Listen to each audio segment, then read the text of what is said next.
Central banks' efforts to avert global depressions through quantitative easing, QE, during the 2008 financial crisis and the COVID-19 pandemic have led to a high-stakes experiment. QE flooded markets with cheap cash and allowed central banks to exert control over the economy, but unwinding these measures, known as quantitative tightening, QT, could destabilize the financial system. Central banks are now shrinking their bloated balance sheets by selling securities, which will withdraw $2 trillion in liquidity from the financial system in the next 2 years. This liquidity drain could strain the banking system and markets already grappling with rising interest rates.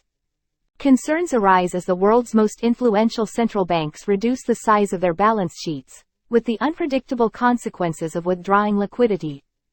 Janet Yellen once described QT as watching paint dry, but experts argue that the amount of money in the financial system influences investor and bank strategies, creating a dependence on liquidity.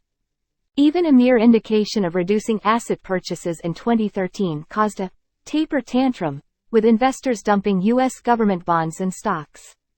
The 2017 to 2019 shrinking of the U.S. Federal Reserve's balance sheet also caused trouble in some markets, such as the unexpected seizing of the U.S. overnight lending market. The uncertainty of transitioning from an era of easy money to a new chapter is a concern, according to economists. Signs of strain from QT are evident, such as the sharp sell-off in UK government bonds last September and the exposure of weaker banks like Silicon Valley Bank.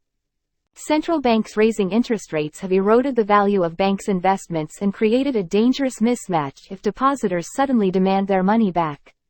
Gradual and predictable approaches are being taken to minimize disruption, but markets remain fragile and susceptible to large price swings.